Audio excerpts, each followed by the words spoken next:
Welcome to the Author to Authority podcast. And today I am so excited for today's topic. Jeremy Pope has joined us to talk about how to develop that first sales team. There comes a time in your business, and I am there, Ooh, where you have to bring in other people to do the sales. You can't do everything yourself.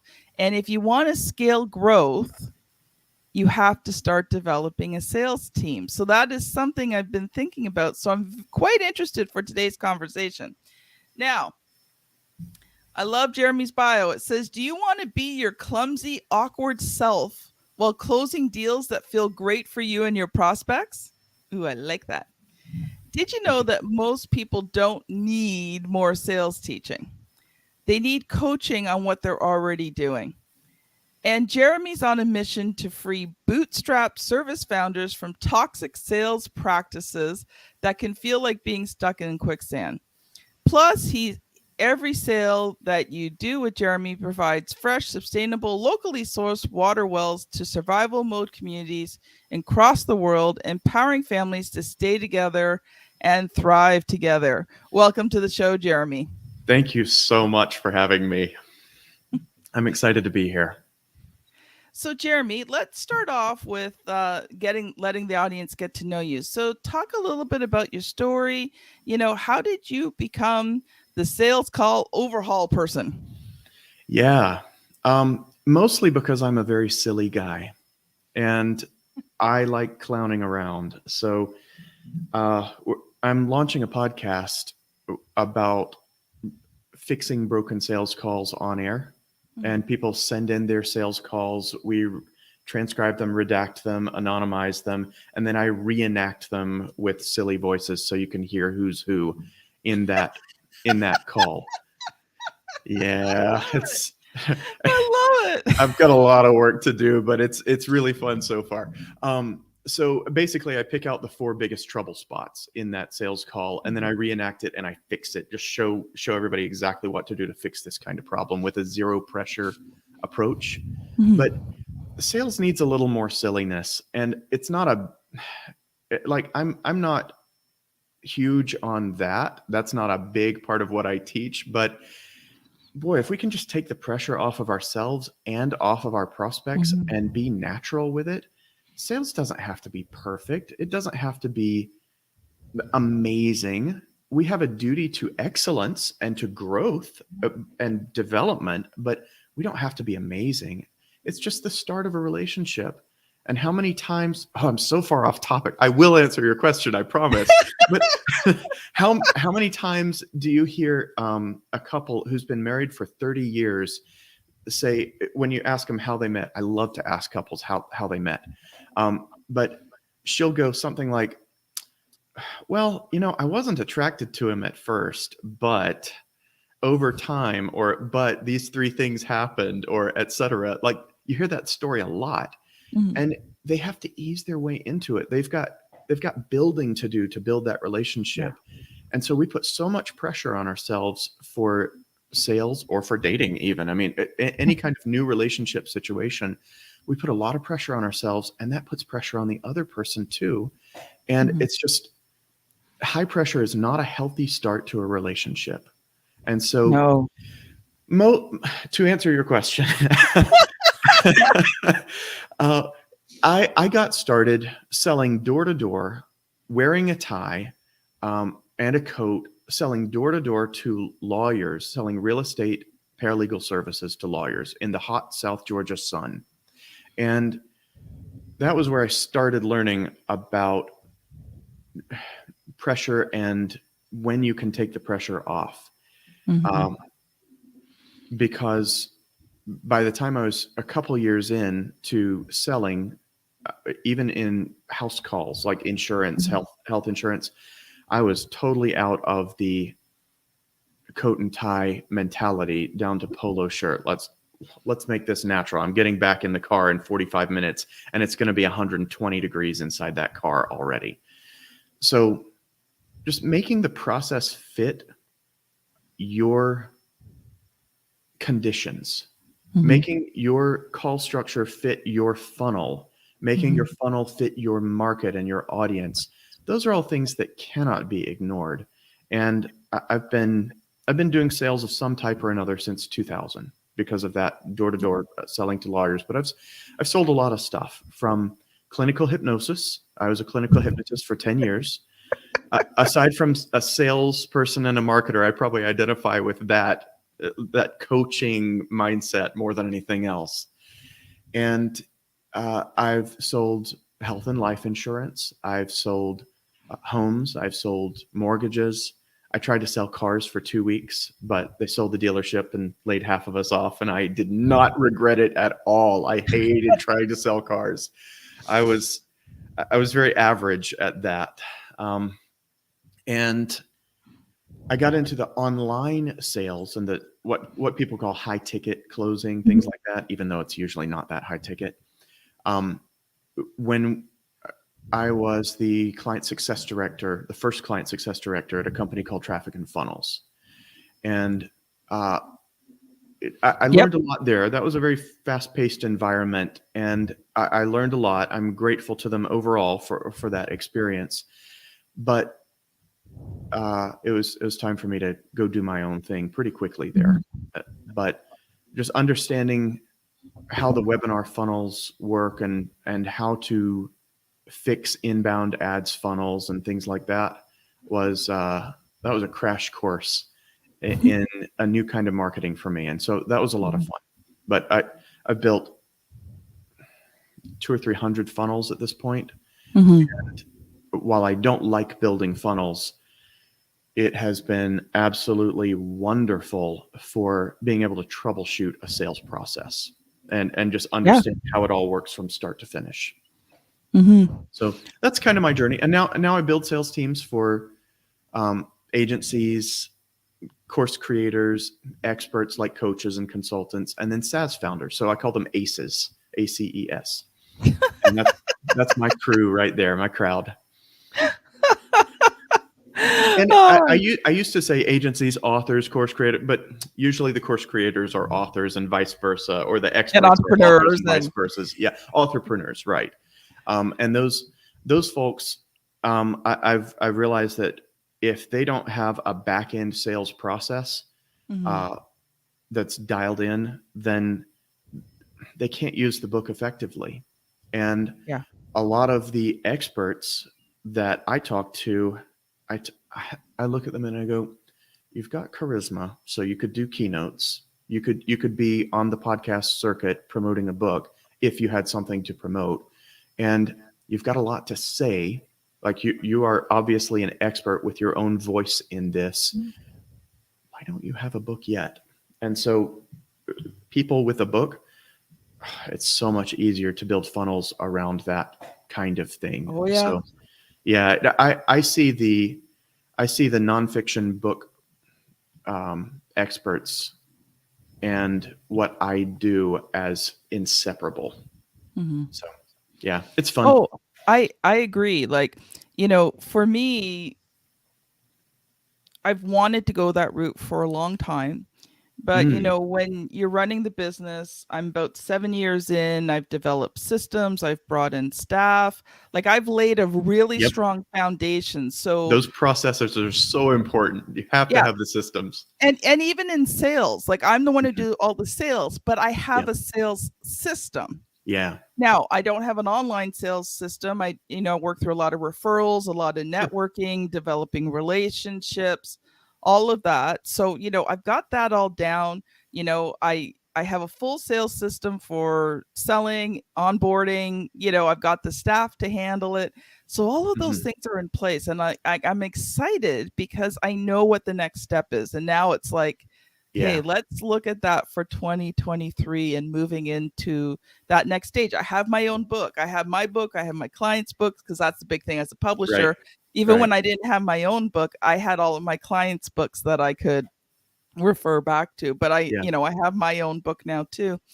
It's like And 22 testimonials lined up on the shelf right there. yep. You can literally send these to people as a testimonial, like, "Hey, you wanna?" Well, that's why they're on the shelf there because Yeah. I grab them Right. and I refer to them all the time. Right. Right. It's You know, perfect. when I'm talking to a client, I'll just go grab a book. Okay, so here's what I did for this client, Hmm. and I show them the book. But That's perfect. I'm excited. I'm excited for 2023. And you know what? I think that when you've, like you, I've been in sales a long time. Now, I've always been in more like a direct sales type climate as opposed to like a corporate sales Hmm. environment or working for companies. It was generally I worked for myself selling products that a company would provide for me, right? Yeah, So all commission based. So you learn quickly how to develop relationships and all these other kind of things, which then served me really well when I started a publishing company. But exactly. I love the fact that you've sold so many things because you truly do understand. Now, Jeremy, let me ask you a question because I know a little bit about traffic and funnels. Where they did a book, did they not? Maybe this was in 2016 that I was there. So they've Okay. had at least five more client success directors after me. I know at least five more since then. So I don't know. I'm pretty sure on my other bookshelf that their book is sitting there. Okay, gotcha. Yeah. Oh, so Jeremy, I really love your story and how you've simplified sales down and not complicated it. And I think in Mm, today's, sales environment, especially as an entrepreneur, professional speaker and coach, it truly is about developing that relationship. It's not about the script. It's not about being salesy or manipulative or, how do I coerce this person into doing something that they want to do? It's about finding who do you love to work with yeah. and start hanging out with them. Can we talk about that stuff a little bit before we get into the sales team side of things? Do we have time? Yeah, because Okay. we've normally it's about 7-10 minutes each segment, but Jeremy isn't an author yet. And I'm smiling. Oh, So we've got we have lots of time. plans. Yes. Yeah, so talk about that, Jeremy, please. Okay. So the concept of zero pressure sales is that we're here to start a relationship. Most of the time I'm working with either founders or the next early employees in this. So the first sales manager or their first salesperson, things like that. It's rare that I work with a sales team of over 20, that I'm coaching a sales team over 20. Mhm. I like the more startup and micro business space. That's where the fun is to be had, in my opinion. So when you have a sales process, and so many founders in the online marketing space and in the coaching space in particular, agencies and coaches, all these folks that we mentioned Mhm. earlier, they have encountered a lot of what I call taker sales processes. Mm. And Talk about it's that. it's because they come from the biz op world. Like Mm. they've been in the biz op coaching space, or they've bought two or three biz op, like start your own coaching business kind of Mm. packages. And the biz op space is extremely paternalistic. I can't even pronounce Mm. the word. That's how much I hate it. But it's an extremely paternalistic space because there are so many irresponsible things going on in that space. Mm. And Yes. and yes, there are a lot of gurus that don't provide what they say they're going to provide. And I've been one of those before. I mean, I have fallen down so badly on fulfillment before. So I am far from perfect. But there's so many gurus that are saying, okay, this way will work for everyone that does it. And if it doesn't work, then you didn't do the program properly. I've seen so much of that. So there's And of that course, element. because you didn't do the program properly, we're not giving you your money back. Yeah, usually that's tied to it pretty closely, isn't it? But Ask me how I know. yeah, everybody has this story, right? Yeah, I would love to hear your version of this story sometime. But I'll tell you that the gurus, I worked on the back end of a lot of gurus programs, in client Yeah. success and in their funnels and their sales processes, just from start to fin, and in their billing and their financing. Like, I'm a Mhm. business coach. That's what I do. And yes, I tend to get my clients through the sales avenue, Yeah. but you have to go where the highest leverage stuff is in that business. And so we end up Mhm. talking about whatever we have to talk about. So I see all the different pieces, and these gurus, they get stuck in a mindset of, well, these people aren't doing the work. like they feel trapped as well. A lot of them. Mhm. Now there are sharks out there. There's plenty of just unethical people, but Yes. most of the time, what we encounter is people doing their best on the guru side and on the client side, on Mhm. the provider and on the client side. We're all just trying to do our best. And we, when we, like you said, qualify our leads properly, you didn't use those words, but make sure you're talking to the right people that you're going to enjoy Mhm. working with, that can afford to pay you, etc. If you don't qualify properly, you put tremendous pressure, unhealthy pressure on that bridge of your sales process. It is Yeah. not engineered to handle that load. And Mhm. so you put you end up taking on that pressure. The sales process collapses and you feel emotional pressure. You put emotional pressure on your prospects. You get into relationships that you shouldn't have to be in, that you should never have accepted, that they should not be in. It's just very messy. So having a sales process that qualifies and disqualifies appropriately, having a lead generation process that generates enough leads that you're not coming from scarcity, having a Yeah. process where you're confident in the process itself that it's going to start healthy relationships. I mean, all these pieces, I'm not just talking about sales here, I'm talking about client acquisition health overall. Mhm. If your fulfillment, if your book delivery system and the way you fulfill and the way your client account managers talk to clients isn't working, then you're going to churn people, you're going to have refunds, etc. Yeah. Um, so all these business systems have to give you as the owner confidence, and the Mhm. sales team system and the sales management system, I guess is more accurate. When that is in place and it's a natural, healthy process, it supports your team, and you don't put weird pressure on your sales team and on your sales manager, and it Mhm. makes all the difference in the world to how you fulfill, even because your Yeah. salespeople are selling the right people into your program. Yeah. Well, like you've just given my audience like this massive steak with all this meat to chew on.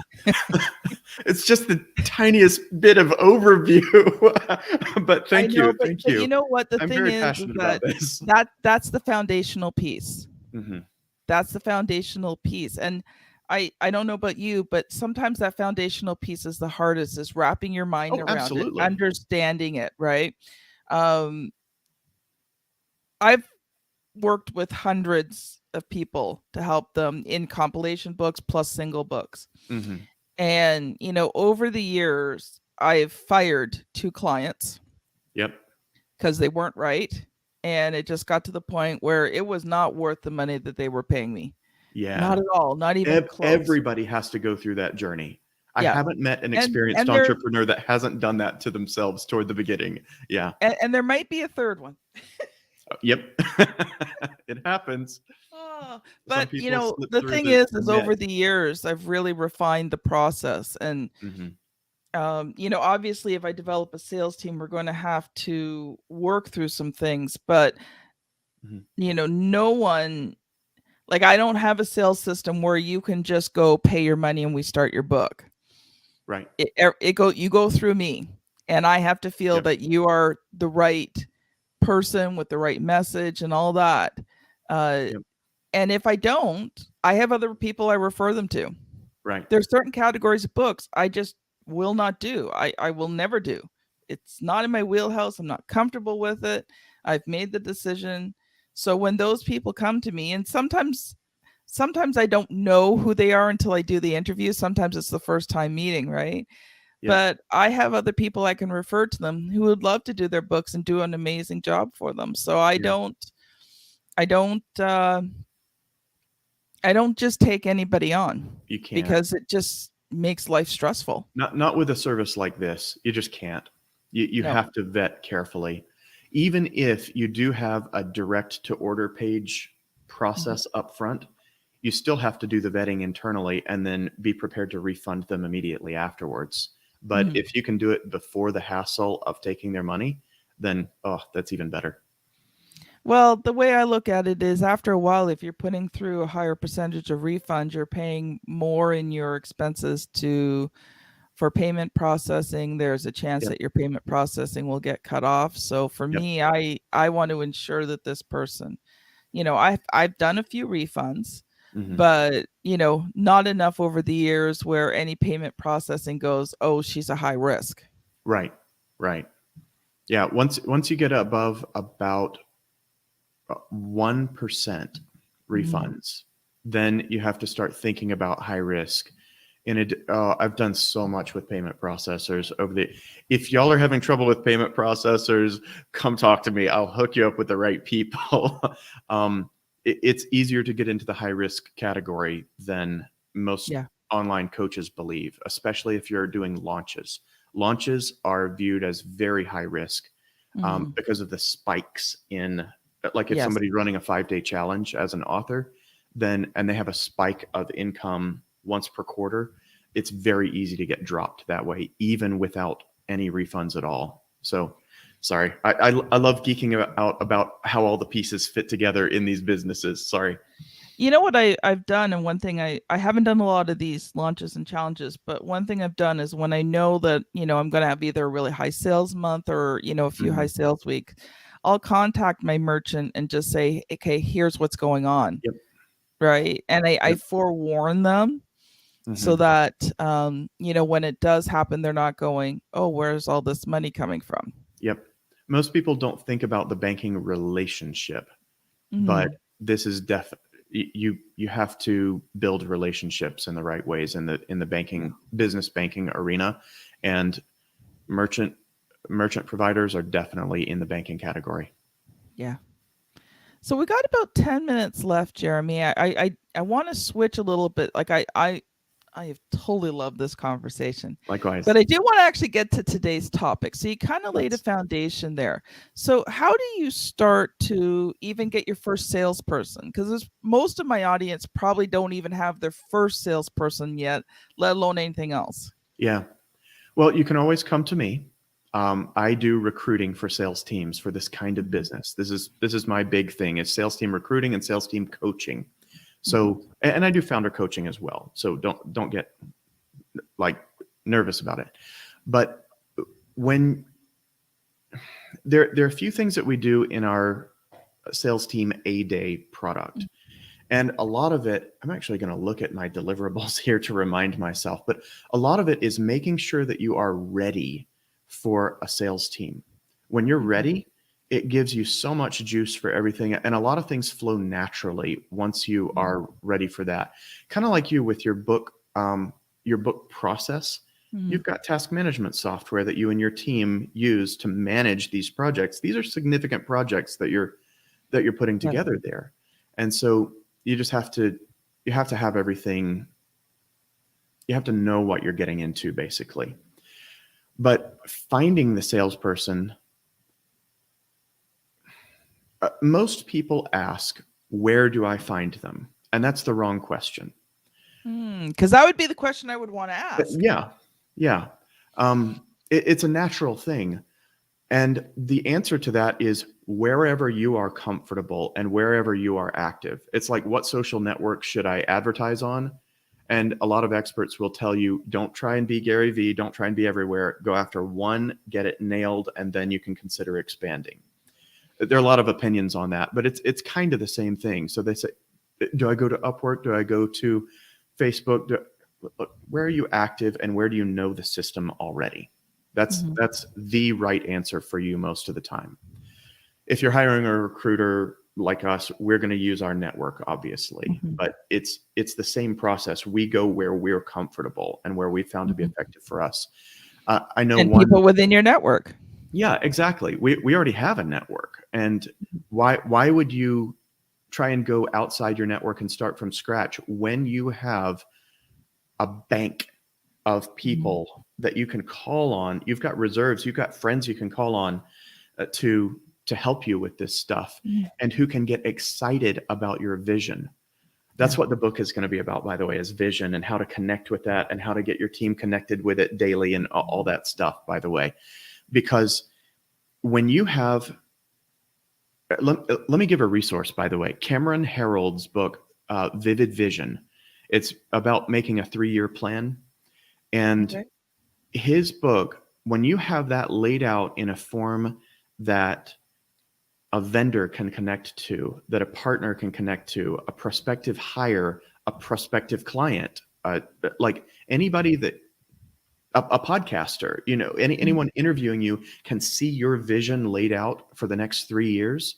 Mm-hmm. That is a powerful thing. And I'm going to put mine up on my website in the next 2 or 3 weeks here. We're working on our new revised one now. But that book has been really powerful. When you can share that with people and they can see what you're really about, that is the most powerful thing for Mm-hmm. for being able to build a good system that supports a sales team well. Mm-hmm. So then you go to your network, wherever you're comfortable online, and you can write dynamite job posts from there. Most job Mm-hmm. posts are insanely boring. You have probably encountered a lot of books that you've had to come back through and rewrite with people because they were just terribly boring books. It's the same thing with job posts.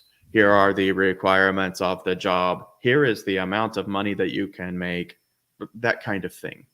But that's not what people care about, especially with Gen Y and Gen Z. Um, They they want care a about goal. They impact. they They want care to about feel like they're goal. They care about contributing. mission. They Yeah. want to be part of something.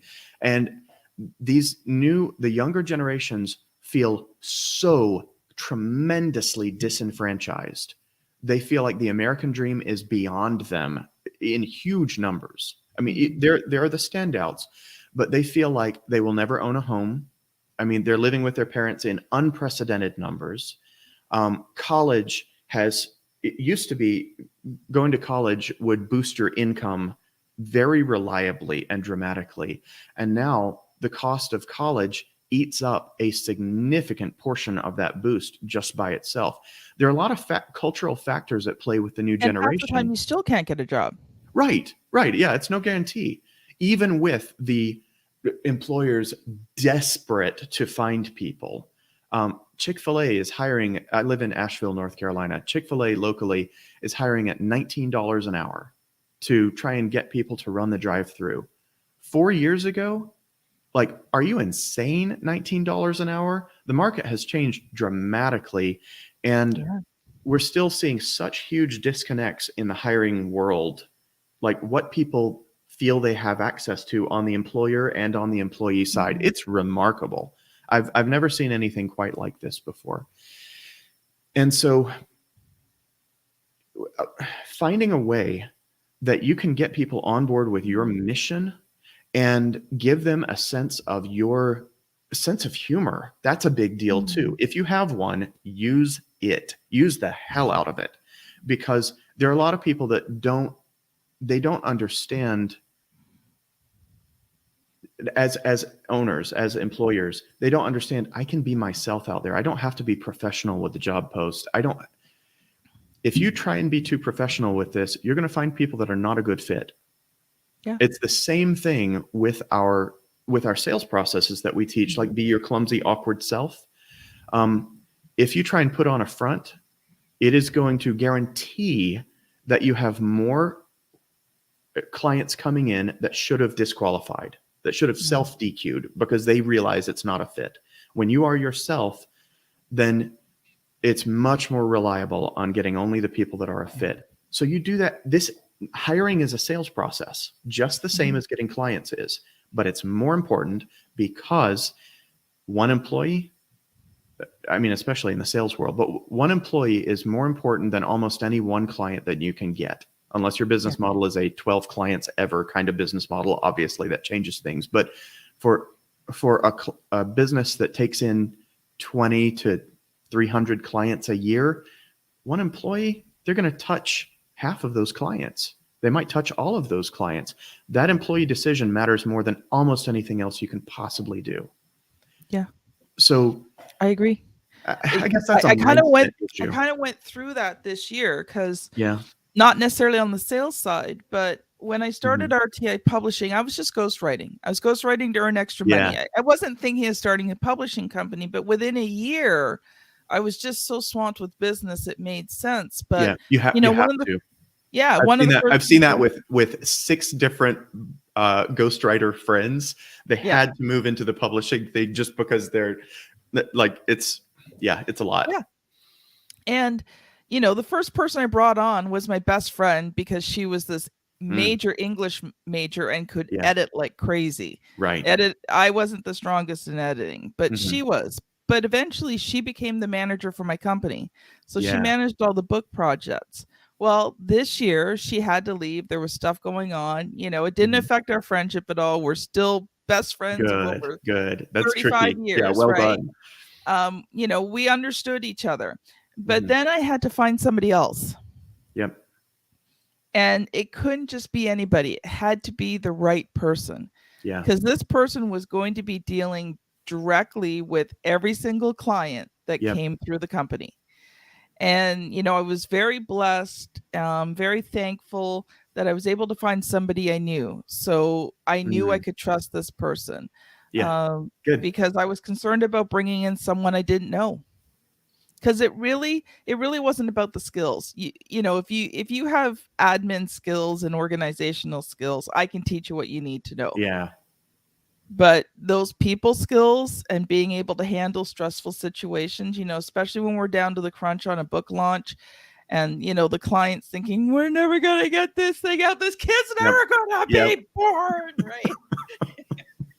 Right, you've got to be able to handle that stress, right, and Yeah. not take it personally. So Yep. finding that right person, and Yep. thankfully I did.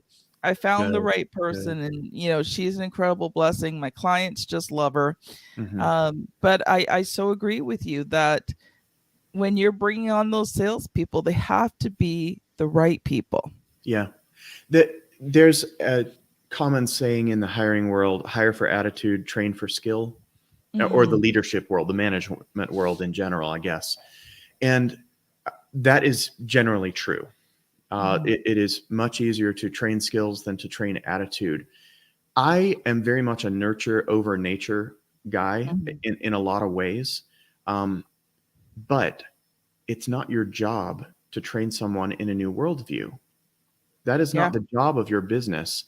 and you can't. That might be a service that you provide if you're a coach that trains clients in a new worldview, but that is not your job with employees. That is going to suck down all kinds of bandwidth and surprise you in unpleasant ways over and over, and Mm, you're going to end up micromanaging or abdicating and going back and forth. I have a course I call Mad Respect: Micromanagement, Abdication, Delegation, and how to set up delegation systems and processes of learning delegation and teaching your people to be delegated to in this topic, in that topic, in the other topic, as they learn the skills. Because I'm, they may not know how you want to do things. Even rock stars have to learn the set list. So you hire a new guitar player for your band. Well, if they don't intimately know your set list already from listening to you, if you're not famous and they don't know you already, they're going to have an adjustment period no matter how good yeah, they are. So yeah. you have to have these support systems in place to teach your new rock stars the set list. Yeah, and it's funny. I just had a conversation with my project manager yesterday because she's taking on some new things in the company, Mm, and I said this to her. I said, I'm going to show you how I do it, yeah. and And then then you come up with your version. exactly. I Yep. said to her, I don't That's care if healthy. you do it the way I do it. I mean, I'm Hmm. just showing this to you so you have the foundation. Do Yeah. it however makes you happy. I don't care as long as it's done. Right. You don't need to do it my way, and I don't need you to do it my way. I just need it done Right. in Love a it. reasonable amount of time. Do you have any idea how hard it is to get most business owners into that frame? Whew, that's a Well, big mindset shift that has to be made with a lot of people. I actually learned that with my best friend because Yeah. her and I, we love each other. We're best friends, we're sisters, we're whatever, Hmm. but we are very opposite in some ways. Yeah. She's got to plan everything to the nth degree before she even starts. Right. And I'm like, heck with planning. Let's just do it. We'll Uh-huh. figure it out as we go along. So, when we started to work together, and this was actually the second time we worked together because she had owned her own business. Mm. And, when she was pregnant and that, she needed some help. So I had worked with Mhm. her for probably close to a year in her business, helping her out. She sold Nice. sewing Yeah. machines and training in that. So, we learned through this process that the way we do things are very differently. So I just got to the point, I'm like, listen, I'm going to show you how I do it. Do it whatever way makes you happy. Because Mhm. see, she was frustrated. She tried to do it my way. She was frustrated. So I would just film a video of how I did it. And then I gave her the video and I said, you know what? This will give you a foundation, Yep. a little bit of the skills. Figure out the way that makes you happy. Yeah. I mean, one of the reasons why we actually went to a task management software was because there was just so many pieces going on and she couldn't see it and she couldn't plan it. And so that's one of the reasons why we went to a software, just because it just made life easier for her. It made life easier for me. I could very easily go in, see what was going on, and just really perfect. And I'm going to stop the conversation here because we're actually a few minutes over our normal time. And I suspect, Jeremy, you and I could probably keep going for quite a while on I'm this certain of it topic. at this point. Yeah. But I think, Jeremy, I'm going to have you back maybe in a couple of months because I I'd do love want that. to continue this conversation. So, Jeremy, if people have enjoyed today's conversation and they're like, you know what, I need to move forward on this, I'm not sure what I'm doing, how can they get a hold of you? Even even if they aren't sure that they need to move forward on anything right now, if they just want to learn, the best place to get in touch with me is salescalloverhaul.com. That's 3 words, salescalloverhaul.com/resources. And we're going to put, I'll put that book link that I mentioned today, whatever it was. I'll get this recording from you, actually. Vivid Cameron Yeah, Vivid Harold. Vision by Cameron Harold. Yeah, yeah. I was taking notes as we were talking. Thank you. But we'll put the book link. I'm going to be putting up the $1 Million Ear game so that people can learn to listen effectively and turn their sales prospects into dance partners rather than into poker opponents. We do not have to hide our cards in these processes. We can be very transparent and very vulnerable, even, and sell better than we've ever sold before. And we'll have resources on sales teams and et cetera there. Awesome. Thank you so much. This has been Jeremy Pope and Kim Thompson Pinder on the Author to Authority podcast. Thank you so much for listening, and we'll see you on the very next episode. Bye Thank you. now.